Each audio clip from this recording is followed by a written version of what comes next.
Buying and selling property is complicated, and it's usually real estate agents who are in charge of the process, love them or hate them. They are responsible for 99% of the transactions. But are there any controls in place? Fair trading has rules, regulations and responsibilities covering the entire procedure.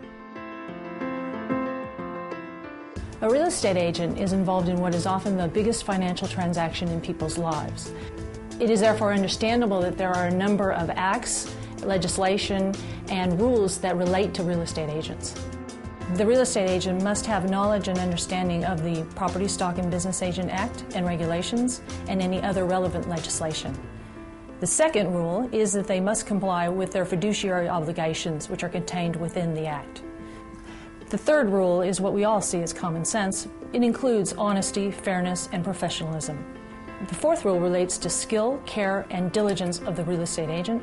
The fifth is that they not engage in high-pressure tactics, harassment, or unconscionability. Those are just the top 5. There are many more rules, and all of them are available at the Fair Trading website. A real estate agent needs to exercise care as to what statements they make, what pictures they publish, and what they say about the property. One of the most important areas is related to price. There are very strict rules about what representations a real estate agent may make. A real estate agent needs to ensure that they've given accurate information to both the vendor and the purchaser in respect of the price. It's often a temptation to indicate to the buyer that the price is actually lower than what they anticipate it will be, which can lead to increased foot traffic through the house, which makes the agent look very good to the vendor. A real estate agent may tell a vendor that they're going to get more for the property than they actually are to secure the listing. Most people will go with the person who's given them the highest value for their property. It is an offense, in fact, against the Property, Stock and Business Agent Act for a real estate agent to underquote to a buyer or to misrepresent in any way to the seller of a property in respect of the price that the property is likely to obtain. Fair Trading receives complaints on a regular basis from both sellers and purchasers of property in respect to pricing. Fair Trading can request substantiation. That means what were the reasons why they came to that price. These factors would include recent valuations, any comparable sales in the same area, seasonal factors like when there's a lot more property on the market, like springtime. Economic factors are also important. They would include things like interest rate increases or decreases. If Fair Trading then knocks on the agent's door asking for substantiation as to the price that was delivered on a certain property, they can then go to their sales file and produce that information.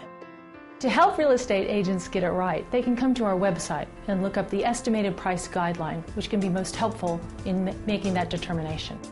Advertising can be a little bit tricky sometimes because agents need to clearly and accurately portray the property in both the literature and also the photographs that accompany the advertisements.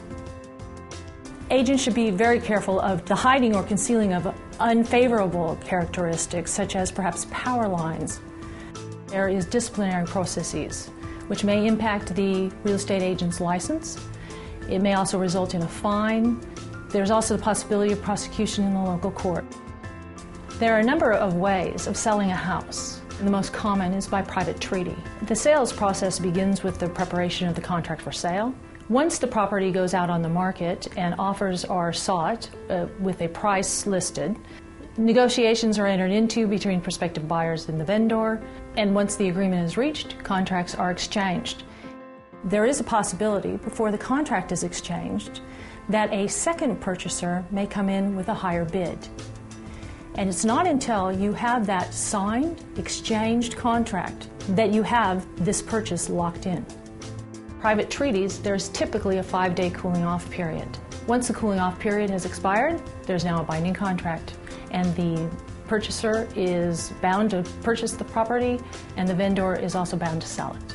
The deposit typically happens at the time of exchange, and usually it's 10% of the property price. Settlement is the process of the buyer paying off the final balance of the purchase price. Probably one of the best pieces of advice we can give to real estate agents is to stick to the facts and be as accurate as possible.